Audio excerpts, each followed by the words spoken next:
Imaginez. Un jeune marié, bientôt papa, sort faire sa marche matinale. Mais en quelques secondes, sa vie est volée. Et face à ce drame, un adolescent de 16 ans, qui rit, qui se moque, même devant le juge. Aujourd'hui, je vais vous raconter une histoire qui glace le sang, celle de Nathan Trapuzzano, un futur père tué pour rien, et de Siméon Adams, l'adolescent au sourire glaçant. Avant de plonger dans ce récit, abonnez-vous dès maintenant si vous voulez découvrir d'autres histoires vraies qui marquent à jamais. C'est le 1er avril 2014, un mardi comme les autres, dans la ville d'Indianapolis. Le soleil vient à peine de se lever, l'air est encore frais. Dans une maison tranquille de l'ouest de la ville, Nathan Trapuzzano se prépare à commencer sa journée. Nathan n'est pas n'importe qui, il a 24 ans, il est jeune marié et vit un des moments les plus heureux de sa vie. Sa femme Jennifer est enceinte de leur premier enfant, une petite fille qui doit naître dans quelques semaines. Nathan est impatient de devenir père. Chaque matin, il a ce rituel simple mais précieux. Sortir marcher, respirer l'air frais, réfléchir, se préparer mentalement à sa journée. Ce matin-là, Nathan quitte sa maison vers 5h30. Il enfile ses vêtements de sport, serre une dernière fois sa femme dans ses bras et sort dans la rue silencieuse. Rien ne laisse présager qu'il ne reviendra jamais. Pour Jennifer, c'est une journée banale qui commence. Pour Nathan, c'est une marche comme tant d'autres. Mais en réalité, il ne lui reste que quelques minutes à vivre. Au même moment, dans une autre partie de la ville, un adolescent de 16 ans se réveille avec une arme volée dans les mains. Son nom, Siméon Adams. Contrairement à Nathan, sa vie n'est qu'un chaos de violence, de vol et de crimes. Il erre dans les rues avec un ami, en quête d'argent facile, de sensations fortes, ou peut-être simplement de domination. Et ce matin-là, le destin va croiser les chemins de ces deux jeunes hommes, l'un à l'aube de la paternité, l'autre à l'aube d'une longue descente aux enfers. Vers 5h50, Nathan marche près de l'intersection de la 35e rue et de Capitol Avenue. C'est une zone ordinaire, des trottoirs déserts, quelques lampadaires encore allumés. Nathan est seul, perdu dans ses pensées, peut-être déjà en train d'imaginer la vie qu'il construira avec Jennifer et leur bébé. Mais derrière lui, deux silhouettes apparaissent. Adams et son complice approchent, armés et décidés à trouver une victime. Ils encerclent Nathan. Adams le braque avec son pistolet et exige un sac ou un portefeuille. Mais Nathan n'a rien de tout cela. Alors Adams change de ton. Il le force à enlever ses vêtements, un geste humiliant, destiné à briser sa dignité. Nathan obéit, mais au moment où il se penche pour retirer ses chaussures, Adams s'appuie sur la détente. Une balle transperce son abdomen. Nathan s'effondre sur le trottoir, agonisant. Ses dernières minutes sont une souffrance atroce.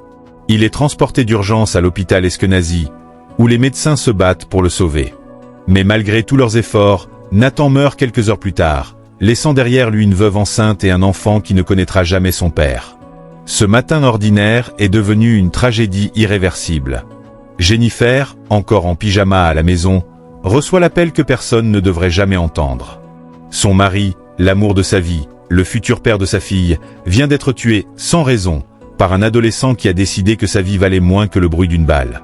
Pour comprendre ce crime insensé, il faut se pencher sur celui qui a appuyé sur la gâchette, Siméon Adams. Derrière ce nom se cache un adolescent de 16 ans, mais son histoire ressemble déjà à celle d'un adulte brisé, entraîné dans la violence depuis l'enfance. Siméon n'a jamais connu une enfance normale. Dès son premier souffle, la vie semble s'acharner contre lui. Sa mère meurt noyée en 1998, alors qu'il n'a que 13 mois. Son père, lui, est absent, enfermé derrière les barreaux. L'enfant grandit sans repère, sans affection, livré à lui-même dans un environnement où les armes, la drogue et la rue sont plus présentes que l'école ou les jeux d'enfants. Très tôt, il choisit une voie qui va le mener droit au chaos. À seulement 9 ans, alors que d'autres enfants jouent encore avec des figurines, Siméon jette des blocs de béton depuis un pont, visant les voitures qui passent en dessous. C'est son premier contact avec la criminalité, un geste dangereux, presque mortel, mais qui annonce déjà ce qu'il deviendra. Les années passent, et son dossier judiciaire s'épaissit à une vitesse effrayante. Entre ses 9 et ses 16 ans, il cumule 29 délits graves et violents. Pas de simples bêtises d'adolescents. On parle de vol, de possession de drogue, de cambriolage, de braquage, d'armes à feu. À plusieurs reprises, il est arrêté avec des pistolets chargés, souvent volés. En octobre 2013, la police le surprend sur un scooter avec un ami, armé d'un pistolet volé. 2 mois plus tard, il est à nouveau arrêté, cette fois avec de la marijuana et un revolver .38 chargé, retrouvé près d'une voiture volée. Chaque fois, il ressort rapidement, comme si rien ne s'était passé. Il devient un habitué des délits, télévision volée, cambriolage, voiture dérobée puis détruite lors de courses-poursuites. En décembre 2013, il s'empare d'une voiture, la détruit, fuit à pied et abandonne derrière lui un pistolet et de la drogue. Et pourtant, encore une fois, il échappe à une vraie sanction. En mars 2014, à peine quelques semaines avant le meurtre de Nathan, il passe à un autre niveau. Avec d'autres complices, il cambriole un magasin d'armes. 30 armes disparaissent cette nuit-là. Parmi elles, le pistolet qui servira à tuer Nathan Trapuzzano. 2 jours avant ce meurtre, Siméon prouve à quel point sa violence devient incontrôlable. Dans un simple restaurant de quartier, après une dispute ridicule, il sort son arme et tire sur un homme, Eric Douglas, le blessant grièvement. Comme si tirer sur quelqu'un n'était pour lui qu'un geste banal. À ce stade, Siméon n'a que 16 ans. Mais il est déjà vu par la police comme l'un des adolescents les plus dangereux d'Indianapolis. Pourtant, malgré les alertes, malgré son casier, malgré les dizaines de délits accumulés, il est toujours libre. Libre de déambuler dans les rues, libre de porter des armes, libre de commettre l'irréparable. Et c'est dans ce contexte qu'il croise la route de Nathan, le matin du 1er avril 2014. Un futur père qui rêvait d'une vie simple, et un adolescent qui n'a jamais connu la sienne autrement que dans la violence. 2 destins qui se rencontrent, et qui ne pouvaient mener qu'au drame. Le matin du 1er avril 2014, tout bascule en quelques minutes. Nathan Trapuzzano marche calmement, perdu dans ses pensées, alors qu'il approche de l'intersection de la 35e rue et de Capitol Avenue. Derrière lui, 2 silhouettes s'approchent, Siméon Adams et son complice, Martz McGraw. Ils n'ont que 16 ans, mais ils sont déjà armés, déjà prêts à s'en prendre à quelqu'un. Nathan, lui, n'a rien d'une cible. Il ne transporte ni sac, ni portefeuille, juste sa tenue de sport. Pourtant, Adams le braque, exigeant de l'argent et des biens qu'il n'a pas. Face au refus silencieux de Nathan, Adams devient plus agressif. Il lui ordonne d'enlever ses vêtements. Nathan obéit, sous la menace du canon pointé sur lui. Puis, alors qu'il se baisse pour retirer ses chaussures, Adams tire sans hésiter. Une balle qui transperce son abdomen. Nathan s'effondre sur le trottoir. Le sang jaillit, la douleur est insupportable. En quelques secondes, la vie d'un futur père est brisée. Adams, lui, s'éloigne tranquillement, laissant derrière lui un jeune homme agonisant, qui sera déclaré mort à l'hôpital quelques heures plus tard. Mais ce qui choque autant que le crime, c'est l'attitude d'Adams après son arrestation. Le soir même, il est blessé à son tour par balle dans une autre altercation, et conduit à l'hôpital Eskenazi, le même où Nathan vit ses derniers instants. Ironie tragique, le meurtrier et sa victime passent par les mêmes couloirs, mais pour des raisons bien différentes. Le lendemain, les policiers l'arrêtent officiellement. Les preuves sont claires. La balle tirée correspond à l'arme volée, des témoins le reconnaissent, une vidéo de surveillance le montre en train de suivre Nathan quelques secondes avant le drame. Et malgré cela, malgré l'évidence de sa culpabilité, Adams ne montre aucune peur, aucune honte. Face aux enquêteurs, il lâche une phrase glaçante. « Il a voulu se battre avec moi, alors je l'ai tiré. » Pas une once de regret. Pas un mot pour la victime. Juste un adolescent qui parle comme si tuer un homme était une réaction banale, presque logique. Et ce mépris se poursuit jusque dans la salle d'audience. En arrivant au tribunal, Adams ne baisse pas la tête. Il ne pleure pas. Il ne tremble pas. Il sourit. Pire encore, il rit. Devant les journalistes, devant les caméras, devant la famille de Nathan, il affiche un sourire narquois, comme s'il se moquait de leur douleur. Des témoins racontent qu'il plaisantait même avec d'autres détenus, qu'il s'amusait à ridiculiser les accusations. Chaque au poignet, menotte aux chevilles, Adams continue à sourire, comme si ce procès n'était qu'un spectacle. Pour beaucoup, ce comportement est plus insupportable encore que le crime lui-même. Car il ne s'agit pas seulement d'un adolescent qui a tué. Il s'agit d'un adolescent qui ose se réjouir de ce meurtre, qui tourne en dérision la souffrance d'une veuve enceinte et d'une famille en deuil. Dans la ville d'Indianapolis, la colère gronde. L'opinion publique est bouleversée. Comment un jeune homme de 16 ans peut-il être aussi froid, aussi arrogant, alors qu'il a pris une vie innocente? Comment peut-il ricaner, alors qu'une petite fille grandira sans père à cause de lui? Siméon Adams n'a pas seulement tiré une balle ce matin-là. Il a affiché au grand jour un mépris total pour la vie humaine. Et c'est ce sourire glaçant, capté par les caméras, qui restera comme l'image la plus insupportable de cette affaire. Dites-moi en commentaire, que pensez-vous de l'attitude arrogante de Siméon Adams? Est-ce de l'insouciance d'adolescent ou la preuve d'un cœur déjà perdu? Et surtout, si vous n'êtes pas encore abonné, c'est le moment. Chaque semaine, on vous apporte des récits puissants, vrais et inoubliables. L'affaire bouleverse toute la ville d'Indianapolis. La mort de Nathan Trapuzzano n'est pas seulement un drame familial, elle devient une affaire publique. Les journaux en parlent chaque jour, les habitants réclament justice, et tous les regards se tournent vers un seul adolescent, Siméon Adams. En 2014, Adams est officiellement inculpé pour meurtre, tentative de vol et possession illégale d'armes à feu. Mais dès le début, quelque chose frappe l'opinion. Ce n'est pas un enfant apeuré que l'on voit arriver au tribunal. C'est un adolescent souriant, parfois même moqueur, comme s'il ne réalisait pas la gravité de la situation. Menotté, entouré de policiers, il ricane devant les caméras. Il échange des plaisanteries avec d'autres détenus, comme s'il assistait à un spectacle et non à son propre procès. Dans la salle d'audience, le contraste est insoutenable. D'un côté, la famille de Nathan, brisée. Jennifer, sa jeune veuve, porte déjà en elle leur fille Cecilia, qui naîtra quelques semaines plus tard. Elle assiste aux audiences, les yeux rougis, mais garde une force impressionnante. À ses côtés, la mère de Nathan, consumée par la douleur, le visage marqué par la colère. De l'autre côté, Adams, qui garde ce sourire insolent, ce regard défiant, comme s'il refusait de montrer le moindre remords. Le parquet est formel, les preuves sont accablantes. La vidéo de surveillance le montre en train de suivre Nathan. Le pistolet utilisé pour tuer a été identifié comme l'une des armes volées dans le cambriolage de mars 2014. Les témoignages de ses proches l'incriminent. Et puis, il y a ses propres paroles, glaçantes. « Il a voulu se battre avec moi, alors je l'ai tiré ». Pour le procureur, il n'y a aucun doute. Malgré son âge, Adams doit être jugé comme un adulte.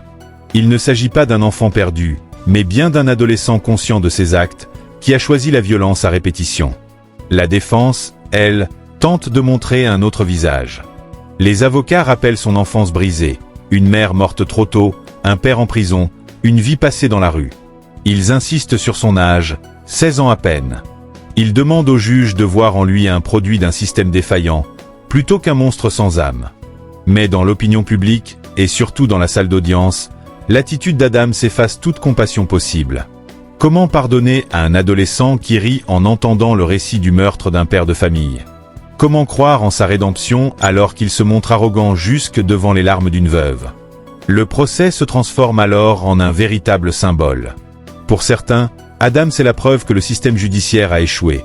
Arrêté des dizaines de fois sans conséquences réelles, il a fini par tuer. Pour d'autres, il est simplement l'incarnation du mal, un adolescent qui a choisi la violence et qui ne mérite aucune indulgence. Le 24 juillet 2015, après des mois de procédure, le verdict tombe. Siméon Adams, désormais âgé de 18 ans, est condamné à 55 ans de prison. Lorsqu'on lui demande s'il regrette la souffrance infligée à la famille Trapuzzano, il répond froidement « Non, je ne regrette pas », et esquisse même un sourire. Un geste qui glace la salle d'audience et achève d'anéantir toute possibilité d'empathie. La tension est telle qu'un de ses partisans est expulsé pour comportement agressif. Dans ce chaos, une voix s'élève pourtant, celle de Jennifer, la veuve de Nathan. Face à l'assassin de son mari, elle choisit le pardon. Sa voix tremble, mais ses mots sont clairs. « Je te pardonne. » Parce que c'est ce que Nathan aurait voulu. Un moment d'une intensité bouleversante, un contraste saisissant entre la haine, la douleur et l'humanité d'une femme qui refuse de céder à la rancune. Mais pour d'autres membres de la famille, ce pardon est impensable. La mère de Nathan réclame vengeance, elle veut que Siméon souffre autant que son fils. La douleur est trop grande, la plaie trop profonde. Lorsque le marteau du juge s'abat, la salle entière est secouée. D'un côté, un adolescent arrogant, condamné à passer la majeure partie de sa vie derrière les barreaux. De l'autre, une famille détruite à jamais. Et au milieu de tout cela, une question qui reste en suspens. Justice a-t-elle vraiment été rendue? Lorsque la sentence est prononcée et que Siméon Adams est envoyé derrière les barreaux pour des décennies, on pourrait croire que l'histoire s'arrête là. Mais en réalité, ce drame continue de résonner bien au-delà des murs du tribunal. Car la mort de Nathan Trapuzzano a laissé un héritage qui dépasse le simple fait judiciaire. D'abord, il y a Jennifer, sa veuve. En l'espace de quelques semaines, elle a tout perdu. Son mari, son avenir commun, ses projets d'une vie simple et heureuse. Et pourtant, dans sa douleur, elle a trouvé une force qui force le respect. Elle a donné naissance à Cecilia, la fille que Nathan n'a jamais pu tenir dans ses bras. Chaque sourire de cet enfant est à la fois une consolation et un rappel déchirant de l'absence de son père. Mais Jennifer a décidé de transformer cette tragédie en une mission. Honorer la mémoire de Nathan, transmettre à Cecilia l'histoire de son père, et surtout refuser que la haine dévore ce qui lui reste.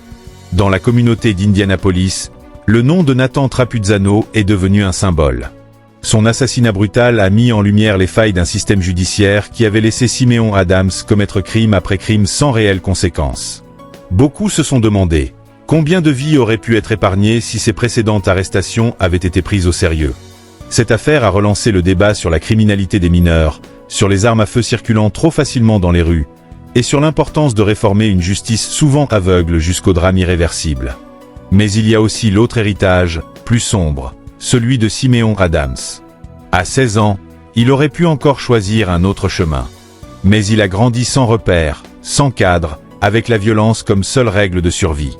Son sourire arrogant, ses mots glacés, « Je ne regrette pas », restent gravés dans les mémoires comme le visage d'une jeunesse perdue, d'un adolescent devenu criminel avant même d'avoir eu la chance de devenir adulte.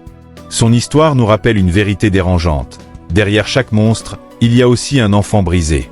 Et si la société ferme les yeux trop longtemps, c'est parfois l'innocent comme Nathan qui en paie le prix ultime. L'héritage de ce drame se trouve donc dans cette double leçon. D'un côté, la fragilité de la vie. En un instant, une balade matinale peut basculer dans l'horreur. Personne n'est à l'abri de la violence aveugle. De l'autre, la nécessité de la vigilance collective. Repérer les signes d'une dérive, intervenir avant qu'il ne soit trop tard, renforcer les filets de protection pour éviter qu'un jeune comme Adams devienne une menace. Et puis, il y a cette leçon plus intime, plus universelle encore, la force du pardon. Jennifer, en choisissant de pardonner l'assassin de son mari, a rappelé au monde entier que la haine ne fait qu'engendrer la haine. Elle n'a pas excusé, elle n'a pas oublié. Mais elle a refusé d'enfermer son cœur dans une prison de rancune. Ces mots résonnent encore, « Je te pardonne », parce que c'est ce que Nathan aurait voulu. Aujourd'hui, Nathan repose, mais son souvenir vit à travers sa fille, à travers les actions de sa veuve, et à travers chaque personne touchée par son histoire. Adams, lui, purge sa peine, enfermé dans une cellule où le temps s'étire lentement, reflet de la vie qu'il a brisée. Ce drame, finalement, est une histoire de contraste, la lumière d'un homme bon fauché par l'ombre d'un adolescent perdu. La douleur d'une famille transformée en un message d'espoir. La noirceur d'un sourire arrogant confronté à la lumière d'un pardon. Et nous, en tant que spectateurs, il nous reste une question. Qu'allons-nous retenir de cette histoire? Allons-nous la considérer comme un fait divers parmi tant d'autres, ou comme un avertissement? Un rappel que chaque choix compte, que chaque instant est précieux, et que la frontière entre la vie et la mort, entre la lumière et l'obscurité, est parfois aussi fine qu'un souffle, qu'un claquement de doigts, qu'un coup de feu dans la nuit. L'histoire de Nathan Trapuzzano est une blessure pour sa famille, mais aussi une leçon pour nous tous. Elle nous rappelle la fragilité de la vie, l'importance de nos choix et la puissance du pardon. Si cette histoire vous a touché, je vous invite à vous abonner et à partager cette vidéo. Ensemble, faisons vivre la mémoire de ceux qui ne peuvent plus parler.